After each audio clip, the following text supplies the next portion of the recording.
what do we know about Yumemizuki? First of all, she's a Yumekuibaku, she's a clinical psychologist, and she's a major shareholder of Aiza Bathhouse. What does that mean? Well, let's take them one by one. What exactly is a Yumekuibaku? Well, in Japanese legends, it's a type of yokai that devours nightmares. So, she's a nightmare-devouring yokai. She basically feeds off the people's nightmares. And because of her nature, she is perfect for her job. That's why she's a clinical psychologist, because her nature helps her work. Now, how is the clinical psychology part connected to her being a shareholder of the bathhouse? Well, I think she combines the two. Well, we know from her description that the Aiza bathhouse has several Yumekuibaku that work for them, and they all became clinical psychologists. And again, it's because of their nature as nightmare eaters. And I will explain to you in simple terms how. Okay, first of all though, what exactly is the difference between a psychologist and a clinical psychologist? Well, I could make it simple by saying that a psychologist has a more broader field to work in the sense of they can choose what exactly to do. So for instance, once you finish your psychology studies, you can choose what to branch out on. Do you want to be a clinical psychologist, or do you want to be a counseling psychologist, or do you want to be a school psychologist or an education? Like, there's a lot of options you can choose. A clinical psychologist, to say it in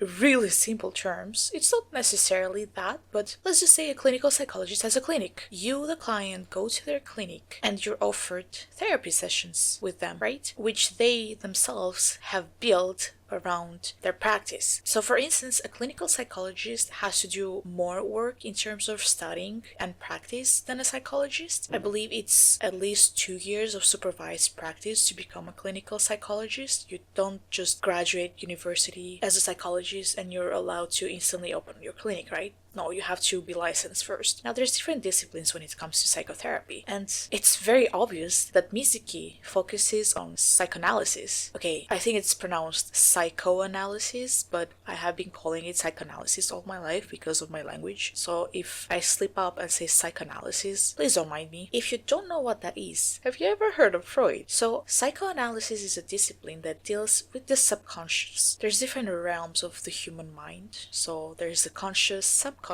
and unconscious, and Freud's theory had a lot to do with these realms, but he didn't really focus on the conscious that much, because he believed that these different realms of mind had different purposes, and most of Mizuki's practice is essentially dealing with the subconscious, because psychoanalysis focuses on the subconscious as the realm where, in Mizuki's trailer language, suppressed emotions reside in. Why? Because psychoanalysis believes that the subconscious holds so many suppressed traumas and memories and childhood experiences that have shaped a person on what they are today, but also holds a lot of material that the psychotherapist can work with. Now, why do I say that Mizuki obviously uses psychoanalysis? First, look at her trailer. Second, she uses dreams. And as a Yumekuibaku, as a nightmare devourer yokai, that makes perfect sense. But how does she work with dreams as a clinical psychologist and not just as a yokai? Hypnosis. Why does she work at a bathhouse and why does she take the clinical approach? It's to help clients relax. Clients probably walk in the bathhouse, have a hot bath to help with their tension, they are served soothing tea, and then they lay down, receive stretch management relaxation techniques from Mizuki, and drift off to sleep, where the entire clinical therapy session happens, as we saw in the trailer. However, she doesn't depend solely on hypnotherapy, because we can see in her trailer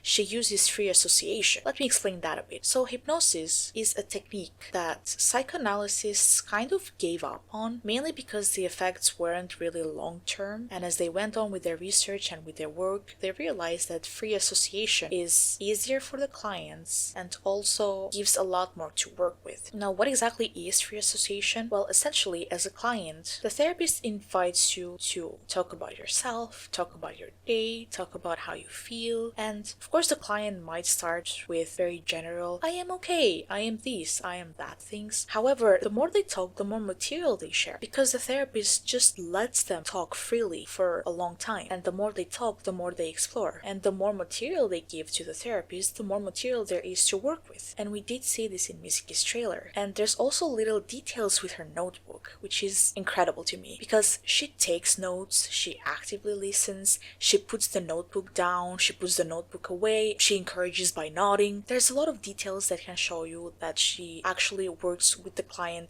not only individually according to the client's needs, but also according to the situation. So the material provided by the clients during their free association, so during the time they're just allowed to express themselves freely, whatever comes to their mind. Because usually when clients speak whatever comes to their mind, they start getting more and more unfiltered, and that's where the parts of their subconscious slowly come to the surface, because they don't hold themselves back anymore the longer they speak. And we can even see Mizuki holding a drink in her trailer. Now, she might take it for herself because obviously she's exhausted, she deals with a lot of clients and it's not easy work, but she might also hand the drinks to the clients to help them relax. We do see her holding drinks in her splash art, and we know based on her partial maid outfit she serves them. However, if she also drinks a drink for herself, it's also kind of a way to establish trust with the client, because you want the client to be as comfortable as they can be. You don't want them to feel like they're going to the dentist. Most people are terrified of dentists, because if a client doesn't feel comfortable and vulnerable, then they're simply going to filter themselves. They're not going to allow you to view their inner world. It's the therapist's job to ensure that the client is the most comfortable they can be. And I'm not saying that by what society demands you to do. So for instance, normally if you would go to someone's house, they would offer to take your coat, and you would probably give the coat to them because it's probably rude to stay inside with your coat on, because it's kind of like a symbol that you don't really want to be there and you want to leave ASAP. But it's different in therapy. If the client walks in and you offer to take their coat and they say no, because the coat provides them a more safe space within their own bubble, they probably feel comfortable, just like most people feel comfortable with the weight of a blanket at night, even if it's too warm because it's summer. Then you as a therapist simply let them leave the coat on. You don't take the coat away from them. They have to be comfortable within their own rights. And you can see some details in her trailer. Did you notice that her office changed depending on the client? Do you see how the Mondstaden has Mondstadt flowers and a sword hanging on the wall? And even the atmosphere, the lighting changes. And why does Mizuki do this? Because it's important to accommodate the client, because like I said, they have to feel the most comfortable and safe in order to open up. Now, based on the art style of the trailer, even if the whole office part is in the dream, she still manifests the surroundings according to their needs. We can already tell she's extremely empathetic. Even when she's exhausted, she doesn't push the clients away. She still takes every client in and does her job well. And being empathetic is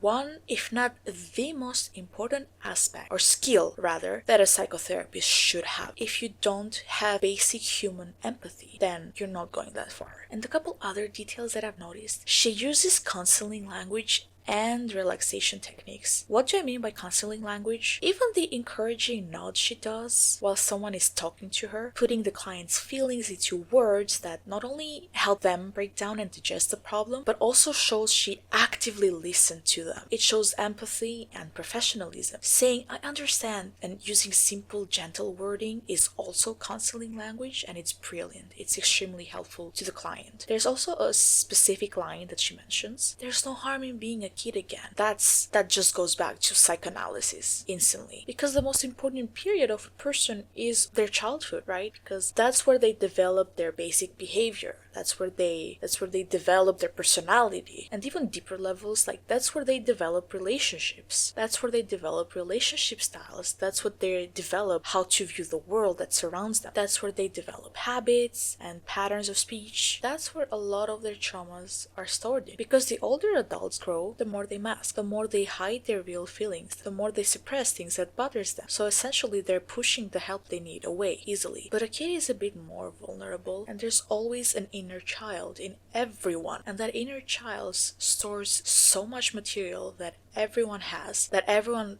probably doesn't even know that they have. And as a Yumemizuki, the moment the client manifests the nightmares, so essentially the suppressed subconscious material that they possess, then she probably goes through a process of guiding their client to get the help they need, while simultaneously also exploring the client's dreams and devouring their nightmares. And by getting rid of the nightmares, by getting rid of the traumas, they are filtering their subconscious by essentially getting rid of the problem, or at least finding a solution for the problem, because she plays an active role in those dreams. And that's honestly insane, and I cannot wait for her story quest to be out and for her character story in her profiles. I want to learn more of her and her work so bad, because literally, look at my name. I love Inazuma, it's my favorite region, and I am so incredibly excited for this character, you have no idea. I know she's a standard, and I'm saying this right now. If you want her, you're probably gonna get her by losing a 50-50, or you're gonna get her eventually if you pull in the standard banner, as long as it's post patch 5.5. And worst case scenario, when we get the annual 5-star standard banner selector in October, you just pick her there. This is my disclaimer, okay? This is my warning. Am I pulling for her day one? Yes,